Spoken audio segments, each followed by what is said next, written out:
armed great powers, particularly the renewed confrontations in Northeast Asia and in Europe, although some already were warning them of that danger.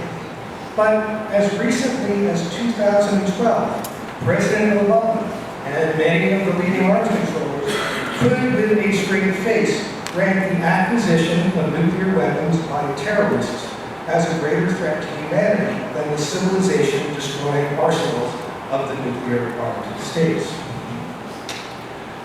Now, since that time, waves of resistance have coalesced into the collapse of the established political alignment and party structures of several of the Western nuclear-armed countries.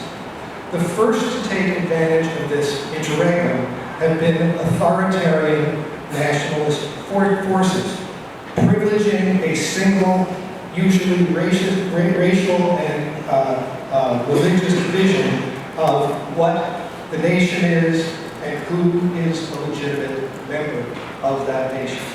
So our starting point for making common cause with the movements for a more democratic, fair, and ecologically sustainable global society will be understanding the relationship between these developments.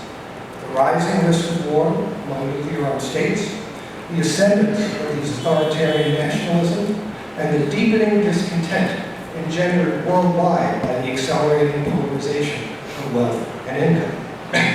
And although the initial beneficiary of this interregnum has been these authoritarian nationalist forces, their rise is also a marker of a return to higher levels of social mobilization, and by stoking resistance across the rest of society, they likely also have helped to accelerate it.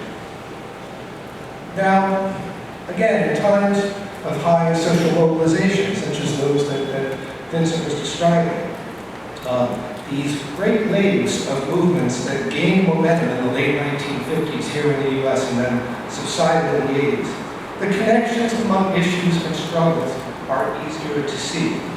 The mass movements of such times provide the independent spaces and social material to support, to explore and develop.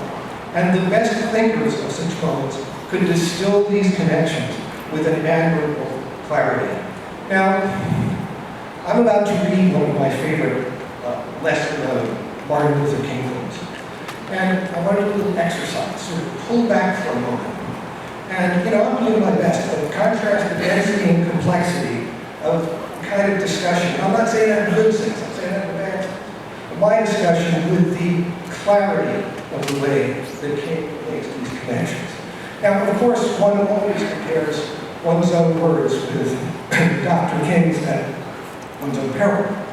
But I think it helps to contrast the difficulty of understanding our murky moment from where we're sitting to how one can understand their moment from long immersion within the perspective of broad and sustained social movements. So in 1967, Dr. King told us that we must honestly face the fact that the movement must address itself to the question of restructuring of the whole of American society.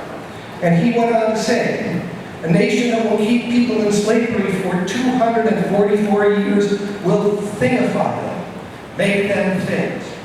Therefore they will exploit them, and poor people generally, economically. And a nation that will exploit economically will have foreign investments and everything else, and will have to use its military to protect them. All of these problems are tied together. If we are to create broad movements that might make disarmament possible, we must be able to explain that nuclear weapons are neither a Cold War anachronism nor an inexplicable aberration.